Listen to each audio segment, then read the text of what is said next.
Hi hello everybody welcome to our channel మన stars. ఈరోజు ఇంటర్వ్యూలో మన ముందున్న స్పెషల్ గెస్ట్ ఎవరో చెప్పాలి అంటే ఒక 10 ఇయర్స్ బ్యాక్ మనకు వెళ్తే గవర్నమెంట్ జాబ్ అనేది చాలా చాలా ఇంపార్టెంట్. ఎందుకంటే అందులోని మనకి జేబు సాటిస్ఫాక్షన్ ఉంటుంది, జాబ్ సాటిస్ఫాక్షన్ ఉంటుంది, అలాగే జాబ్ గ్యారంటీ ఉంటుంది, లైఫ్గా వారంటీ కూడా ఉంటుంది. బట్ కొన్నిసార్లు మన లైఫ్ గ్యారంటీ కన్నా మన జాబ్ వారంటీ కన్నా ఎదురు వాళ్ళ లైఫ్ వారంటీకి అండ్ అలాగే జాబ్ గ్యారంటీ కూడా కొన్నిసార్లు మనం ఆలోచిస్తూ ఉండాలి. మరి అలాంటి సాటిస్ఫాక్షన్ లేని జాబ్ చేస్తూ ఒక సాక్రిఫైస్ చేసిన మన పోస్ట్ మ్యాన్ మన ముందున్నారు. మరి ఆయన లైఫ్ స్టోరీ మీరందరూ కూడా తెలుసుకోవాలి అంటే జనవరి 1 సర్కార్ నౌకరీ మీ ఇంటి దగ్గరికి, అదే మీ థియేటర్స్ దగ్గరికి వస్తుంది. సో తప్పకుండా మీరందరూ కూడా సినిమాని చూసి ఎంజాయ్ చేయండి. మరి ఈలోపు టీం మనతో ఉన్నారు, మరి వాళ్ళతో మాట్లాడి ఈ జాబ్ గురించి, ఈ జేబు గురించి చాలా విషయాలు తెలుసుకుందాం. Let's go. హలో, ఎలా ఉన్నారండి? Good. So first of all cinema అయితే అదరగొట్టేశారు. Thank you. అంటే వాళ్ళకి ఎలా తెలుస్తుందంటే మీడియాగా మేము ముందు చూసేస్తాం కాబట్టి ఫ్యాంటాస్టిక్ పర్ఫార్మెన్సెస్. Thank you. ఎందుకంటే ఒక డెబ్యూటెంట్గా మీరు ఒక మెచ్యూర్డ్ పర్ఫార్మెన్స్ ఇచ్చారు అండ్ ఆల్రెడీ భావన గారు ఎలా పర్ఫామ్ చేస్తారో మాకు తెలుసు కాబట్టి డెఫినెట్లీ అంటే ఒక వింటేజ్ పీరియడ్కి తీసుకెళ్ళి ఒక సోషల్ అవేర్నెస్ కాజ్ని తీసుకొని చాలా బాగా ఎక్స్ప్లెయిన్ చేశారు. అందులో మీరు ఒక మెయిన్ పార్ట్ అవడం, హౌస్ యూ యాక్స్ అంటే ఎంత ఎక్సైటెడ్ అయ్యారు ఇలాంటి స్టోరీని చెప్పండి. సో ఇప్పుడైతే ఫస్ట్ టైం నేను స్క్రిప్ట్ విన్నాను, I was very excited to be a part of it. And ఇంకోటి రాఘవేంద్రరావు గారి ప్రొడక్షన్లో జరుగుతుందని తెలిసిన తర్వాత, ఎందుకంటే స్క్రిప్ట్ నరేషన్ అయినప్పుడు నాకు రాఘవేంద్రరావు గారి ప్రొడక్షన్ అని తెలియదు. సో అది ఆ కనెక్షన్ లేకుండానే నాకు స్క్రిప్ట్ నచ్చింది బేసిక్లీ. అండ్ అది తెలిసిన తర్వాత అయితే అది పెద్ద బోనస్. అంటే who doesn't want to work with that legend ఇంకా. So very happy to be a part of this అండి. సో భావన గారు రీసెంట్గా హ్యాష్ట్యాగ్ మాయలో చూసిన వాళ్ళు మళ్ళీ ఇలా చూడగానే ఒక మెస్మరైజ్లో ఫీల్ అవుతారు. ఇంటి భావన గారు ఇలా ఉన్న వాళ్ళు అంటే మారి. బట్ యాక్టర్గా మీకు ఎలా ఉంటుంది ఇలాంటి పర్ఫార్మెన్స్, ఒక డ్రాస్టికల్ చేంజ్ చూపించినప్పుడు? It was a major change. మాయలో క్యారెక్టరైజేషన్ నేను అంత చేసుకోలేదు బికాస్ నేను చెప్పాను సింధు ఇస్ లైక్ భావన అని, చాలా similar, city girl, very independent and all. అదే when I came to Sarkaru Noukari set, dialogues Telangana accent, నాకు అక్కడే I was struggling a lot during the workshop. And కొత్త లుక్ అండ్ కొత్త అంటే like generally people don't prefer playing the wife కదా in the initial movies only. So ఇవన్నీ ఉండే which was completely different than మాయలో. But obviously the story captivated me and very big production house అంటే రాఘవేంద్రరావు గారు is backing up this project అంటే ఇంకా I was very sure that this is going to be great. And obviously మా director గారు ఇచ్చిన narration I was mind blown. One of the best narrations I have heard till now. So yeah, these factors led me into accepting it. So Akash గారు అంటే ఎవరన్నా ఈ cinema story గురించి లేకపోతే backdrop గురించి తెలిసిన వాళ్ళు అంటే ఇప్పటివరకు ఆడియన్స్ ఓకే సునీత గారు మదరు, సో సన్ చాలా ఈజీగా, బట్ చాలా ఆర్గానిక్గా ఈ సినిమా స్టోరీ అంతా జరిగింది. బ్యాక్డ్రాప్ అంతా మీరు ఉత్తేజ్ గారి దగ్గర అండ్ ఫస్ట్ శేఖర్ గారు మిమ్మల్ని కలవడం, తర్వాత రాఘవేంద్ర గారు తెలిసింది, మీరు సునీత గారు. సో ఇదంతా ఇంత ఆర్గానిక్గా ఏ విధంగా ప్లాన్ చేశారు అని అన్ప్లాన్డ్ ఇస్ దిస్? చాలా విషయాలు అన్ప్లాన్డ్ అండి. నేను అసలు నాకు ఈ ఆపర్చునిటీ రావడం అన్ప్లాన్డ్. ఫస్ట్ ఆఫ్ ఆల్ నేను ఎప్పుడైతే డిసైడ్ అయ్యాను యాక్టర్గా, అఫ్కోర్స్ నా క్రాఫ్ట్ పెంచుకుందామని ఉత్తేజ్ గారి దగ్గరికి వెళ్ళాను నేను ఒక 2.5 months. అప్పటికి ఏ సైన్ చేయలేదు నేను ఏ మూవీ కూడా. అండ్ అనుకోకుండా 2022 మేలో కోచింగ్కి వెళ్ళాను నేను. దాని తర్వాత నవంబర్ టైంకి శేఖర్ గారిని కలవడం అయింది. అండ్ ఆ కలుసుకోవడం కూడా ఒక కామన్ ఫ్రెండ్లో కాఫీ హౌస్లో కలుసుకున్నాం అంతే. ఆయన లైన్ చెప్పారు, ఆ లైన్ నాకు చాలా నచ్చింది. ఎందుకంటే డైరెక్టర్ ఈజీగా కమర్షియల్ సైడ్ వెళ్ళచ్చు, ఏ డైరెక్టర్ అయినా. అది ఈజీ వే అన్ను, కానీ ఇలాంటి ఒక రిస్క్ ఉండదు. ఒక సోషల్ మెసేజ్ ఇచ్చే మూవీస్ కంటే లెస్ రిస్కీ. ఆ వేలో వెళ్ళకుండా he really wanted to tell a story which he felt చాలా ఇంపార్టెంట్. అండ్ ఆయన నిజ జీవితంలో చూసిన ఇన్సిడెంట్స్ అన్నీ ఆయన్ని ఎలా ఇన్ఫ్లుయెన్స్ చేశాయంటే he really wanted to show that message. So అలాంటి రిస్క్ తీసుకున్న డైరెక్టర్ మీద రెస్పెక్ట్ చాలా పెరిగింది నాకు. అండ్ ఆ రెస్పెక్ట్తో పాటు నాకు ఆయన నరేషన్ ఇచ్చిన తర్వాత, నాకు మమ్మీ కలిసే ఇచ్చాను నరేషన్. అప్పుడు మా ఇద్దరికి చాలా కాన్ఫిడెన్స్ వచ్చింది స్క్రిప్ట్ మీద. అంటే మేడంని యాక్సెప్ట్ చేయడం చాలా చాలా కష్టం అని మాకు తెలిసింది. బట్ అట్ విచ్ పాయింట్ అంటే మేడం కన్విన్స్ అయ్యారు లేకపోతే this is the best story for debut అని? యూజువలీ అంటే డైరెక్టర్స్లో మనం ఫస్ట్ చూసేది ఆయన నరేషన్ ఇచ్చేటప్పుడు ప్రతి డైరెక్టర్ ఒక డిఫరెంట్ ప్రాసెస్ ఉంటుంది నరేషన్ ఇవ్వడానికి. వాళ్ళ టైం టేకింగ్ ఎంత తీసుకుంటున్నారు, ఎంత క్లారిటీతో చెప్తున్నారు. కానీ క్లారిటీ ఈజ్ వెరీ ఇంపార్టెంట్. అంటే ఆయన రాసిన దాంట్లో ఆయన ఎంత నమ్ముతున్నారు దాన్ని, ఆయన రాసిన దాంట్లో ఆయనకి ఎంత క్లారిటీ ఉంది ఆ స్క్రీన్ ప్లే మీద. సో నరేషన్లో ఈ విషయాలన్నీ తెలిసిపోతాయి ఒక డైరెక్టర్ నరేషన్ ఇస్తున్నప్పుడు. ఫస్ట్ మమ్మీ కానీ నేను కానీ చూసేది అదే, ఆయనకి ఎంత క్లారిటీ ఉంది ఆయన స్క్రిప్ట్ మీద, ఆయన ఏ విధంగా ఇలాంటి సెన్సిటివ్ టాపిక్ని, ఇప్పుడు సెన్సిటివ్ టాపిక్ డాక్యుమెంటరీలో తీసుకోవచ్చు, కానీ మన ఆడియన్స్ చూపించాలంటే అఫ్కోర్స్ ఎంటర్టైన్మెంట్ ఫ్యాక్టర్ ఉండాలి, ఒక ఎంగేజింగ్ ఫ్యాక్టర్ ఉండాలి. సో స్క్రీన్ ప్లేలో ఆ ఎలిమెంట్స్ అండ్ ఇన్ఫర్మేటివ్ ఎలిమెంట్స్ పెట్టేసరికి we were very connected emotionally. నవ్వుకునే సిచ్యువేషన్స్ ఉన్నాయి. ఎప్పుడైనా సెన్సిటివ్ టాపిక్లో కొంచెం నవ్వుకోవచ్చు, కొంచెం ఎమోషనల్గా కనెక్ట్ అవ్వచ్చు, ఎస్పెషలీ ఈ టాపిక్లో. సో చాలా బ్యూటిఫుల్గా స్ట్రక్చర్ చేశారు ఆయన. And it felt like we're doing something different from mainstream cinema. అక్కడ చాలా అట్రాక్ట్ అయ్యాను నేను. గ్రేట్. అంటే ఇప్పుడు కూడా ఒక యాక్టర్గా మనం చూసుకుంటే ఆడియన్స్ ఎక్కడ బాగా కనెక్ట్ అవుతారంటే ఈ యాక్టర్ ఇంత చేశారంటే నెక్స్ట్ ఇంకా ఏదో చేయబోతున్నాం అవును. అని ఆడియన్స్ వెయిట్ చేస్తున్నాం. అవును. But for the first movie మీరు చాలా ఛాలెంజింగ్గా తీసుకుని మీ రోల్ కానీ మీ స్టోరీ కానీ, బట్ యాక్టర్గా what is your state of mind అంటే ఎలాంటివి సెలెక్ట్ చేసుకున్నప్పుడు? ఇలాంటివి అంటే first before coming to the industry, నేను ఇది ప్రతి ఇంటర్వ్యూలో చెప్పాను అనుకుంటా, ఇది చాలా రిపీట్ చేస్తున్నాను అనుకుంటున్నాను, కానీ it is the truth. I wanted to give audience the confidence that నేను యాక్ట్ చేయగలను. ఫస్ట్ వచ్చేది ఇప్పుడు చాలామంది నెపోకిడ్ అని టర్న్ చేస్తారు నన్ను, and I take it very healthily also. ఎందుకంటే of course we come from that background and కొన్ని కనెక్షన్స్ ఉంటాయి అఫ్కోర్స్ ఇండస్ట్రీలో పనిచేస్తారు కాబట్టి మళ్ళీ. ఇప్పుడు నా వరకు వచ్చేసరికి నేనేం చేయాలి, నేను ప్రూవ్ చేసుకోవాలి నాకు వచ్చిన ఆపర్చునిటీని. So instead of showing myself as a hero or a star, first ఒక నటుడులా, ఫస్ట్ ఒక ఆర్టిస్ట్లా నేను నమ్మకం పొందగలిగితే ఆడియన్స్ నుంచి, that will give audience and me the confidence to move forward అనిపించింది. So this movie was a great opportunity అనిపించింది to showcase that depth, that acting capability ఏదైతే ఉందో. తీసుకునేటప్పుడు చాలా భయం వేసింది, ఎందుకంటే ఇప్పుడు ఇవన్నీ బాగానే ఉన్నాయి అనుకోవడానికి, నేను యాక్టర్గా బాగా చూపించుకోవచ్చు అని, కానీ నిజంగా ఆ రోల్లో పడతానా, ఇప్పుడు సిటీలో పెరిగినవాడు విలేజ్ రోల్లో పడతాడా, ఇలాంటి డౌట్స్ క్వశ్చన్స్ చాలా వచ్చాయి. But at the end of the day స్క్రిప్ట్లో అంత ఇన్వాల్వ్ అయిపోయాను నేను, that I didn't want to lose this opportunity at all అనేది. బాగున్నాయి. అంటే ఫ్యామిలీకి ఏమో సింపుల్గా థియేటర్ ఆర్టిస్ట్ అక్కడ తాపిస్తానమ్మా, మీరేం భయపడకండి, నేను సినిమాల వరకు వెళ్ళను అని బ్యాక్ టు బ్యాక్ ఫిల్మ్ చేస్తున్నారు. అలా అన్నారా? ఇప్పుడు ఏంటి, ఇప్పుడు ఫ్యామిలీకి ఏం చెప్పారు, సినిమాలు తాపేస్తాను? లేదు, యాక్చువల్లీ నేను ఫస్ట్ థియేటర్ జాయిన్ అయినప్పుడు అమ్మ వర్క్ షాప్సే, నేను ఫుల్ టైం చేయను అని చెప్పాను, ఎందుకంటే ఐ ట్రూలీ బిలీవ్డ్ ఇట్.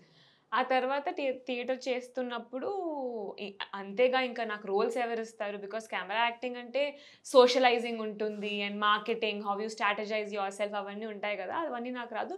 నేను జెన్యున్గా బిలీవ్ చేశాను అది, అందుకే అలా చెప్పాను. అండ్ లేదు, నౌ దే వెరీ ఎంకరేజింగ్ అండి. అంటే అప్పుడు భయపడ్డారు, ఎందుకంటే దే డిడ్ంట్, అంటే నాకు గైడెన్స్ ఎవరు లేరు, no one is from the industry. కాబట్టి ఇప్పుడు ఎవరైనా వెళ్ళి అంటే అమ్మాయిలు ఇండస్ట్రీలో జాయిన్ అవ్వచ్చా, లేకపోతే ఏమేం క్వాలిఫికేషన్స్ ఉండాలి, ఎవరిని అప్రోచ్ అవ్వాలి, ఏ కైండ్ ఆఫ్ ఫోటో షూట్స్ తీసుకోవాలి, అవన్నీ I didn't have any guidance. All thanks to my theater friends and my theater sir Ratnashekar sir and my theater guru Nasreen Ishaq ma'am, వాళ్ళంతా నన్ను చాలా బాగా గైడ్ చేశారు హౌ టు ఎంటర్. సో ఆ guidance లేదు కాబట్టి ఐ మైట్ గెట్ లాస్ట్ అని my parents wear worried. అంతే అండి, మూవీస్ ఇంకా స్టాప్, ఇంకేం లేదు. ఎనీథింగ్ అంటే ఎప్పుడు కూడా ఒక యాక్ట్రెస్ కెరీర్ అనేది తెలుగు ఇండస్ట్రీలో చాలా లిమిటెడ్ అని చాలా మంది అంటూ ఉంటారు. బట్ మీ స్టార్టింగ్ కెరీర్లోనే such impact role and deglamorous role చేశారు. బట్ ఒక యాక్ట్రెస్గా ఇది ఎంత పుష్ చేస్తుంది ఫ్యూచర్ కెరీర్ కానీ ఎనీథింగ్? నేను స్ట్రాటజైజ్ చేసుకోలేదు అలా, అంటే బెగ్గర్స్ కాన్ బి చూజర్స్ అంటారు కదా. I don't think you're a beggar anymore. Anymore, but before. So మరీ అంత స్ట్రాటజైజ్ చేసుకొని లేదు, నాకు ఈ స్క్రిప్టే కావాలి, ఇలాంటి గ్లామరస్ రోలే కావాలి, కమర్షియల్ మూవీసే కావాలి, పెద్ద స్టార్స్తోనే. యాక్చువల్లీ అంత I didn't have so much luxury, very frankly. So what I wanted is good script, good character, good script, good character. నేను చేసిన మూవీస్ అన్ని I made sure that the story is good and my character contributes in a way to push the plot forward ante. And of course when I got Raghavendra Rao Gari's project, I was like jumping, I'm like okay calm down, let me listen to the script ani script vinna tarvata it was ante నేను కొన్ని boxes పెట్టుకుంటా, it has to tick at least some 3-4 boxes for me to accept any script. It ticked all the boxes, so that's why I agreed. And Akash bro, అంటే మీరు ఎప్పుడు కూడా భావన గారి గురించి ఫస్ట్ మాట్లాడిన వెంటనే నేను చాలా నేర్చుకున్నాను అబౌట్ ద యాక్టింగ్, మెయిన్ చాలా నేర్చుకున్నాను. What is that? అంటే ఒక థియేటర్ ఆర్టిస్ట్ నుంచి వాట్ యూ లెర్న్ అంటే మెయిన్గా? I think it's more than acting also అండి. అంటే ఇప్పుడు first thing she has less connections, అది బీట్ చేస్తూ she made a mark.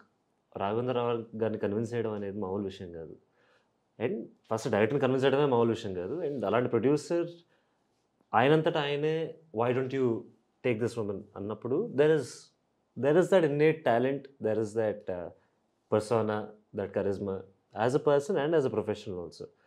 So ఆ పర్సనాలిటీ నుంచి కొంచెం నేర్చుకున్నాను. ఎలాంటివంటే how she is with people, or how she respects others, and how she is very professional with her costars and stuff. అదొక learning.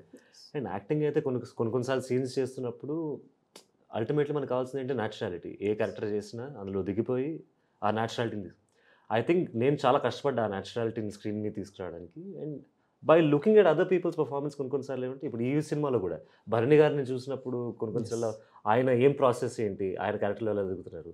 Same thing with her also. She use to work a lot with language, the script. And being a Tamilian, నాకు తెలుగు వచ్చి dubbing చెప్పడం కష్టం అవుతుందంటే తను తమిళియన్, తెలుగు నేర్చుకుని of course she's brought up here, but it's not easy అండి. He's being very modest and he was very great. మీరు చూసారు కదా, was it like his Yes. first film? No, not at all. Exactly. And his dubbing, everything, he's just being very modest. I do accept that. కొంచెం నేను బాగానే చేశాను అనుకుంటున్నాను. మీరు audience accept చేయించారు. అదే హోప్ఫుల్లీ. కానీ అదే అండి, it's learning, give and take. అది మిగతా స్టార్స్ నుంచి it's an exciting process to see those actors ఆ ప్రాసెస్లో ఉండి వాళ్ళు రోజు ఆ ప్యాషన్ చూపిస్తుంటే ఆ ఎనర్జీ ఇటు కూడా ట్రాన్స్లేట్ అవుతుంది బేసికలీ.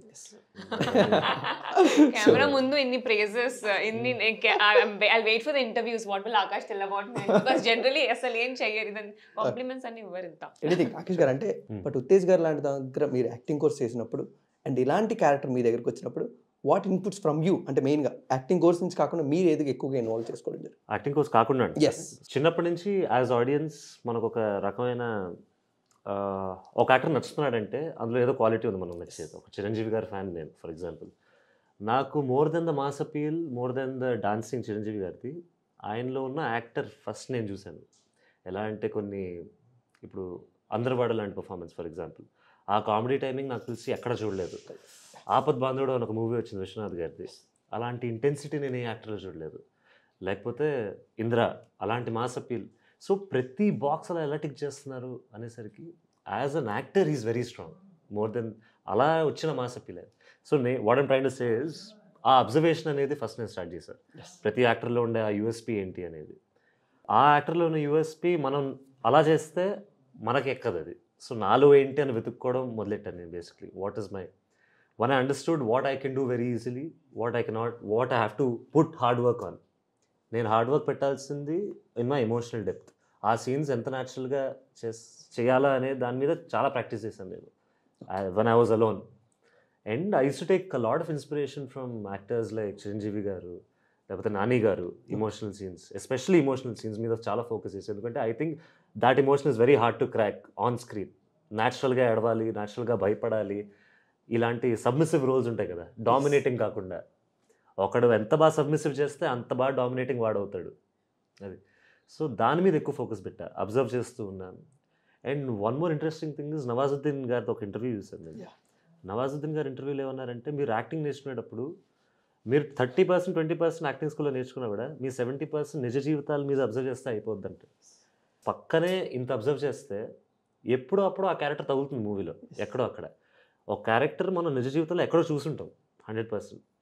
సో ఇది మెథడ్ యాక్టింగ్ అని కొంతమంది అంటారు, అబ్జర్వేషన్ కొంతమంది అంటారు. But at the end of the day ఆ అబ్జర్వేషన్లో వచ్చే లెర్నింగ్ని కూడా గ్రాస్ప్ చేసి and then using the tools what Uttej గారు gave me. One more thing, అంటే మేము సినిమా చూసినప్పుడు సచ్ ఏ రియలిస్టిక్ లవ్ కానీ మీ ఇద్దరి మధ్య నుంచి చూస్తున్నప్పుడు ఇది కదా నిజంగా 96లో ఈ విధంగానే ఉంటుంది. మాకు ఏమనిపించింది అంటే, ఫస్ట్ లవ్లో మన చుట్టుపక్కల ఏమనుకుంటున్నారో మనం పట్టించుకోవద్దు అంట. వెన్ పెళ్ళి అయిపోయిన తర్వాత మన చుట్టుపక్కల ఏమనుకుంటారు మనం అంతా పట్టించుకోవాలి. సో ఇలాంటి ఎక్కువగా మెయిన్గా మీ పేర్లు ఎక్కువగా మాకైతే రెప్లిక్ అయ్యాయి.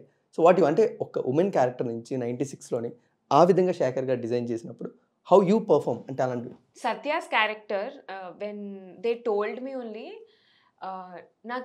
what I liked about her character is that she's not getting carried away by her husband's dreams or husband's goals ani. In her mind, సర్కార్ నౌకరుడు మొగుడుగా రాబోతున్నాడు, మండల ఆఫీస్లో పనిచేస్తాడు, విలేజ్లో మంచి గౌరవం ఉంది. She's in that mentality. People influence her and all, and that gets change. అది నాకు నరేషన్ అప్పుడు అండ్ స్క్రిప్ట్ చదువుతున్నప్పుడు ఐ డెంట్ రియలైజ్. అంటే okay, Satya only is an independent woman, Satya only is thinking about everything, she has her own dreams అనుకున్నా. కానీ now when I watch the movie I realise, అరే people are influencing her more అన్నట్టు, like her friend or what the society is thinking about it అని. So very frankly, even after the movie there are still few things which I'm discovering about her character. So I don't know how sir was such a genius in drafting such a character. And ఆయన చెప్పినట్లు most of the characters and most of the story are real. అంటే తను చూసి so it is he has a very creative mind and all that, but in the beautiful script with beautiful characters, you only get it when you're closely observing those characters. He observed those characters and he was grown. Kabatti he was able to get so much of authenticity into those characters and I feel. అంటే మీరు మెయిన్గా చిన్నప్పటి నుంచి కూడా మీరు ఎక్కువగా BGM అనేది ఎక్కువగా లవ్ చేస్తూ ఉంటారు. అయ్యో మీకు ఏదో అలా తెలుసుకున్నా. BGM background music. Yeah. What about- నాకు చాలా ఇంటర్వ్యూలకి వెళ్ళాను నేను Yes. ప్రమోషన్ టైంలో, నన్ను ఎవరు అడగలేదు. I'm so happy you asked me.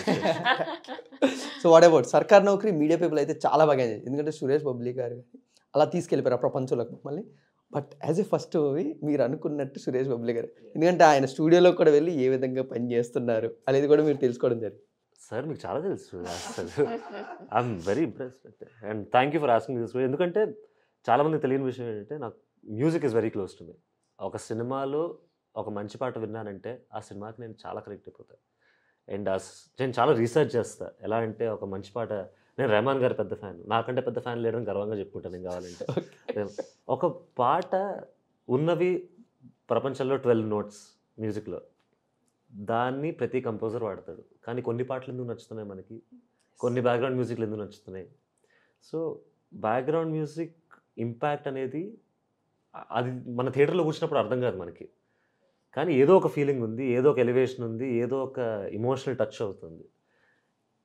ఇది మనకంత టచ్ అయినప్పుడు వాళ్ళ ప్రాసెస్ ఏంటి ఆలోచించేటప్పుడు, ఇది సీన్ అని డైరెక్టర్ చెప్తారు, దీనికి ఏదైనా వాయించవచ్చు. కానీ some melodies are so touching that ఆ సీన్ చూస్తే ఏడుపు వస్తుంది అప్పుడప్పుడు. కొన్నిసార్లు కామెడీ ట్రాక్స్లో బ్యాక్గ్రౌండ్ మ్యూజిక్, ఇప్పుడు బ్రహ్మానందం గారి సీన్స్లో కొంతమంది బ్యాక్గ్రౌండ్ ట్రాక్ చేస్తారు కదా, అసలు ఎలా ఆలోచిస్తారు, ఆ సౌండ్ మీకు మైండ్లోకి ఎలా వస్తుందని అనిపిస్తుంది నాకు. సో ఆ ప్రాసెస్ అనేది నాకు చాలా ఇష్టం. So I focus a lot on BGM and I'm so happy with this film's BGM. Always feel like that Suresh Bobbili గారు అండర్ రేటెడ్ మ్యూజిక్ డైరెక్టర్ అయిపోతున్నారు ఏమో అని కొన్నిసార్లు అనిపిస్తూ ఉంటుంది. చాలా కనబడట్లేదు, లైమ్ లైట్లోకి రావట్లేదు ఏమో అని. సచ్చే ప్రెజెంట్ మ్యూజిక్ అందిస్తూ ఉంటారు, మంచి మంచి బ్యాక్గ్రౌండ్ మ్యూజిక్ అందిస్తారు. చాలా బలగం కూడా మనకి ఎంత బాగా చేశారు ఆయన అసలు. అండ్ అది కదా యాక్టర్కి ఎంత హెల్ప్ అవుద్దో I don't think everyone knows. ఒక బీజిఎం అనేది people understand what BGM is. చిన్న క్రెడిట్స్లో రాస్తారు స్కోర్ బై దిస్ పర్సన్ అని, కానీ సినిమా అంతా ఉండేది అదే. మన ఏడిపిస్తుందంటే అదే, మన నవ్విస్తుందంటే అదే. అండ్ యాక్టర్స్కి బ్యాక్ బోన్ ఇస్ బీజిఎం. లేకపోతే నేను లిటరల్లీ నుంచోవచ్చు, వెనకాల మ్యూజిక్ ప్లే అయితే ఎలివేషన్. నేను లిటరల్లీ నుంచుని వెనకాల ఒక షైనాయి వాయిస్తే అది పెళ్ళి అని అర్థం అవుతుంది. నుంచుని ఒక సాడ్ మెలడీ వాయిస్తే అది నేను ఏడ్చేటట్టు ఉంటుంది. నేను ఏడకపోయినా ఆ సీన్ అలా కన్వే అవుద్ది అట్లీస్ట్. సో ఒక బ్యాక్ బోన్లో ఉంటుంది అది. రెహమాన్ గారిది కూడా చాలామంది పాటలు బాగుంటాయి అంటారు, కానీ ఆయన బీజిఎం అయితే అసలు ఏడిపిస్తారండి నిజంగా. స్టిల్ అందుకే యానిమల్లో యూస్ చేయడం జరిగింది. రీసెంట్గా వచ్చిన యానిమల్లో కూడా యూస్ నేను చేయడం. ఎంత హ్యాపీ అయ్యానంటే, అయ్యా రణబీర్ కపూర్ ఎంట్రన్స్ సీన్లో వాళ్ళు రోజా పాటలు ప్లే చేశారండి. నేను అక్కడే ఫ్యాన్ అయిపోయాను అసలు. సందీప్ రెడ్డి గారు థ్యాంక్ యూ అన్నాను నేను అసలు. నిజంగా ఎంత హ్యాపీగా ఉందంటే నాకు అప్పుడు. సో భావన గారు, అంటే ఈ సినిమాలో చెప్పినంత సెన్సిటివ్ కంటెంట్ ఇండియన్ కల్చర్కి ఇంకా అంత అడాప్ట్ అవ్వలేదు. స్టిల్ ఇంకా అవేర్నెస్గా ఫీల్ అవుతూ ఉంటారు. అది వెళ్ళి మెడికల్ షాప్లో అడగడానికైనా దాని anything. But as a women side ఆ క్యారెక్టర్ మెయిన్గా చూసుకుంటే Gopal is doing that work అంటే మెయిన్గా. బట్ ఒక వైఫ్గా లేకపోతే ఒక ఉమెన్గా ఏ విధంగా ఉంటుంది at that 96 or now 2000s ఏ విధంగా ఉందని అనుకుంటున్నారు మీరు? అంటే relationship Yes. between husband and wife, talking about Yes. these things. Personally, I don't know Andy how it was in 96 or 2000s. Kani people keep asking if it is relevant now ani. I feel yes, it is relevant. Ante we are the most populated country in the world, and still we are feeling shy to talk about condoms and safe sex practices. So I don't know how it is, but how it should be is everyone should be talking about it. Yes. And then recently I saw this movie, Oh My God, also which spoke about sex education. Yes, Such yes. a beautiful movie. ఏం performance Yeah. Pankaj గారు. And Andaru, they told about they spoke about sex education in a way where it reaches every audience in India. Anyone who's very religious or who thinks that it is not Indian culture to talk about sex education, they prove them so wrong. Ante Indians Gurukuls elo anni, it Yes. used to be a subject anta to talk about sex education. Exactly, such a brilliant movie. Yeah, so how it is అని తెలియదు కానీ how it should be is yeah, everyone should be talking about it. Great great. So Akash bro, మీరు చెప్పినట్టే అంటే ఈ topic గురించి మన వాళ్ళు కరోనా వస్తుంది మాస్క్ పెట్టుకోండి అంటే అసలు ఏ నిర్మోహమాటంగా పెట్టేసుకుంటారు. బట్ అలాగే ఒక ప్రాబ్లం వస్తుంది సేఫ్టీ యూస్ చేయండి అంటే డెఫినెట్లీ ఫీల్ అవుతారు కొంచెం షైగా. బట్ అలాంటిది మీరు ఒక లీడ్ యాక్టర్గా తీసుకొని ఒక స్టోరీ తీసుకొని ఆడియన్స్ ఎలా ఆలోచిస్తారని మీరు అనుకున్నారు? ఫస్ట్ ఆఫ్ ఆల్ సెక్స్ అనే టాపిక్ చాలా మందికి ఆక్వర్డ్గా ఉంటుంది. ఎస్ సో ఇప్పుడు సేఫ్టీ పెట్టుకోవడం అనే టాపిక్ వెనకాల ఉన్న టాపిక్ సెక్సే Yes. బేసిక్లీ. సో దాని రివాల్వ్ అయ్యే ఏ టాపిక్ అయినా చాలా ఓపెన్గా ఇప్పుడు కొంచెం బెటర్గా మాట్లాడుకుంటున్నాం. ముందు మన 2000 ఎర్లీ 2000స్లో yes. అయినా అలాంటి మూవీలు కూడా ఎక్కువ రాలేదు అసలు 6 అని. అండ్ ఒక male actor female lead kissing సీన్సే ఇప్పుడిప్పుడు వచ్చేది. Yes. ఆడియన్స్కి ఈ డిజీజ్ అంటే తెలుసు, ఆడియన్స్కి ఈ డిజీజ్ అంటే సెక్స్ అనే టాపిక్ ఎంత ప్రామినెంట్ ఉందో తెలుసు. కానీ I think we have come to a point where we seen movies like Padman కానీ, ఒక టాయిలెట్ కానీ, Yes. లేకపోతే these are inspiring stories, people know it, but how do you show it engagingly and entertainingly at the end of the day. Okay. ఇప్పుడు ఇది తెలుసు కదా మూవీకి ఎందుకు వస్తారు అని ఉండదు. ఈ తెలిసిన టాపిక్లోనే చాలా తెలియని విషయాలు కూడా ఉంటాయి. మన భారతదేశంలో అసలు ఆ ఎపిడమిక్ వచ్చిందని కొంతమందికి తెలియదు. ఎపిడమిక్ వచ్చినా ఎలా ఎఫెక్ట్ అయ్యారు సిటీస్లో కొంతమందికి తెలుసు, విలేజ్లో అసలు తెలియదు. ఎలాంటి అవేర్నెస్ ఏ ప్రదేశంలో ఉందో తెలియదు. సో తెలిసిన టాపిక్కి తెలియని విషయాలు ఎన్ని ఉన్నాయి. So why can't we cover this అనే దాంట్లో చాలా ఇంట్రెస్టింగ్ అనిపించింది నాకు. ఆకాష్ బ్రో మీకేది, ఎందుకంటే తెలుగు సినిమాలో ఉన్న హీరోలు ఏ ఇండస్ట్రీలో కూడా మనకు కనబడరు. ఆడియన్స్ ఆల్వేస్ ఫీల్ దట్ ముందు మీరు యాక్టర్ అవ్వండి, తర్వాత మేమే స్టార్ని చేస్తాం మిమ్మల్ని with your movies or anything.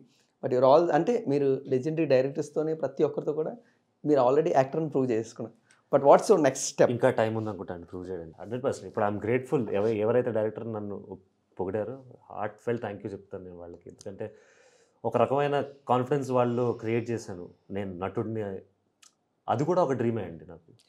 First నా డ్రీమ్ మమ్మీని కన్విన్స్ చేయడం. ఎందుకంటే she knows the industry, for example she knows how much hard work that it takes. And ఎవరైతే మా మదర్కి చెప్తున్నారో that I have proved a bit అని as an actor, that makes me very happy, right?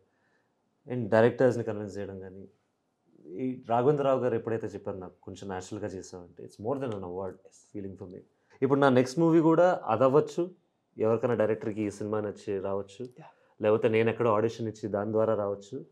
కానీ at the end of the day script, and I want to do something different each and every time I take a role.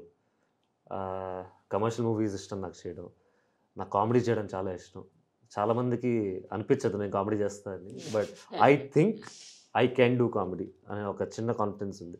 దీనికంటే ఎక్కువ confidence ఉంది నాకు సర్కార్ నౌకరీ emotional depth scenes కంటే.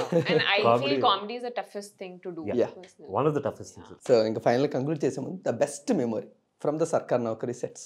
In his climax scene, Raghavendra Rao Garu was in the monitor and he was explaining the scene to him. And Pakana, he had a shot with Tanikala Barni Garu.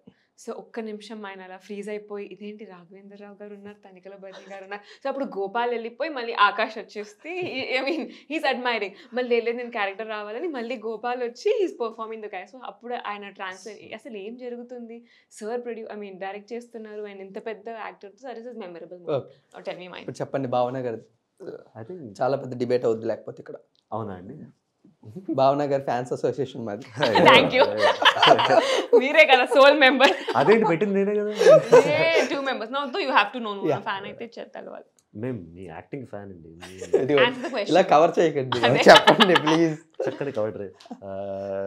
I think ఎప్పుడైతే రాఘవేంద్రరావు గారు ఫిల్మ్లో అంటున్నారు లేకపోతే ఎక్కడైనా అంట ఈ మొత్తం journey, రెండు చెప్పు. ఎనీథింగ్ ఈ మొత్తం జర్నీలో అయితే I hope nothing beats the compliment Raghavendra Rao గారు gave you. Okay. But on the set you tell. On the set నాతో ఎప్పుడు పనిచేసిన it's best moment. The most memorable moment of me, you're not escaping this question. Tell. Most memorable when she saw me for the first time అండి. లేదండి. నన్ను first time చూసినప్పుడు ఆవిడ కళ్ళలో ఉన్న ఆనందం, అదే బెస్ట్ మూమెంట్ అనుకో. సార్ ఫైనల్గా చిరంజీవి గారు మీరు బాగా అడ్మైర్ చేసిన చిరంజీవి గారి దగ్గరికి వెళ్ళడం జరిగింది. So how you enjoy that moment man? అది ఎంజాయ్మెంట్ కంటే చాలా అసలు ఇప్పుడు ఉంటుంది కదంటే షివర్ అయిపోతాం కదా. నేను యాక్చువల్లీ చిరంజీవి గారిని 2018లో ఫస్ట్ టైం కలిసానండి. ఒక చీఫ్ గెస్ట్గా మా మదర్ని చిరంజీవి గారిని పిలిచారు. అప్పుడు నేను డిగ్రీ 3rd yearలో ఉన్నా. ఆయనని కలిసిన తర్వాత నా బాడీలో ఎలాంటి షివర్ వచ్చిందంటే, మీరు ఏం చేస్తాను నన్ను అడిగారు చిరంజీవి గారు. నేను ఇంటర్ 2nd year సార్ అని చెప్పాను. అది ఎందుకు చెప్పాను, ఎలా చెప్పాను, అసలు నేను చూడ్డం కూడా లేను ఇంటర్ 2nd yearలో ఇంత గడ్డం వేసుకుని. అంటే నువ్వు ఇంటర్ 2nd year ఏంట్రా, డిగ్రీ 3rd year కదా, మమ్మీ పక్క నుంచి అంటే డిగ్రీ 3rd year సార్ నన్ను అలాంటి షివర్. అండ్ మళ్ళీ ఆయన ఎంత పెద్ద స్టార్, అంతే పెద్ద చాలా హంబుల్ పర్సన్ అండి ఆయన. ఎందుకంటే మేము ఆయన రిక్వెస్ట్ చేసిందల్లా ఒకటే, మా ట్రైలర్ చూడండి సార్, అండ్ మీరు ఒకవేళ వీడియో ద్వారా మాకు ఏమైనా చిన్న బిట్ ఒక లైన్ పంపిస్తారంటే పంపించండి అని చెప్పాం. ఒక బయట ట్రైలర్ చూసి మీకు ఎలా అనిపించిందో అని. ఆయన మమ్మల్ని ఇంటికి పిలిచారు. ఆయన మాతో ఆల్మోస్ట్ 1 hour కూర్చున్నారు. ఆల్మోస్ట్ ఒక 15-minute బిట్ ఇచ్చారు మాతో. అండ్ అది చేయాల్సిన అవసరం ఆయనకు అస్సలు లేదు, ఎస్పెషల్లీ మాలా న్యూ యాక్టర్స్కి. ఇదేమన్నా నాని గారు వెళ్తే అప్పుడు చేయొచ్చు ఆయన కావాలంటే, కానీ we're 2 new actors and stuff. ఈ సో హంబుల్ అండి. అక్కడ కూడా నాకు అసలు ఆయన కళ్ళలో కళ్ళు పెట్టే అర్హత లేదనుకుంటున్నా, ఇలాగే ఉంది నేను మొత్తం. ఈజ్ టూ గుడ్ అండి. గ్రేట్. భావన గారు ఎవరు మరి? చిరంజీవి గారితోనా? యాక్చువల్లీ నాకు ఫస్ట్ వెళ్తున్నామని చెప్పినప్పుడు ఏం అనిపించలేదు. మంచిగా డ్రెస్ వేసుకొని వెళ్ళిపోయా. తర్వాత అక్కడ వెళ్ళిన తర్వాత ఆ సెటప్ అంతా చూసి ఇట్స్ హిట్టింగ్ మీ, అరే సార్ రాబోతున్నారు, సార్ రాబోతున్నారు, సార్ రాబోతున్నారని. అండ్ అదే ఆకాష్ చెప్పినట్లు he just didn't come give a bite and leave. He genuinely was interested to know about the movie, మా బ్యాక్గ్రౌండ్, మా అంటే ఆ ట్రైలర్ చూసిన తర్వాత కూడా he asked the kind of questions which no one else asked before. అంటే real లైఫ్లో జరిగింది, how did you know so much అవన్నీ. అండ్ చాలా he made ఇంట్రెస్ట్ us, చూపించారు. yeah, and he made us drink his home coffee also. నేను చిరంజీవి గారితో coffee తాగాను చెప్పుకుంటూనే ఉన్న సిటీ అంతా. నేను ఎవరు నమ్మలేదు కానీ. Super. Finally wish all the success. Thank you you. అండి, thank you. అంటే మీ సినిమాకి ఎందుకు రావాలి అని ఆడియన్స్కి చెప్పాల్సిన అవసరం లేదు, ఎందుకంటే మీ టీజర్ ట్రైలర్ ద్వారా చాలా క్లారిటీగా చెప్తున్నాం. మేమేం చూపించబోతున్నాం, ఏం మీకు క్లియర్గా చెప్పబోతున్నాం.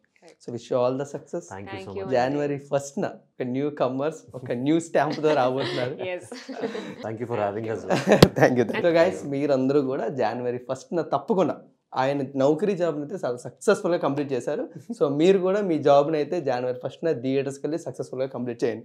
So wish all the success. Thank you so much. So మరొక ఇంటర్వ్యూతో మళ్ళీ మనందరం కలుసుకుందాం.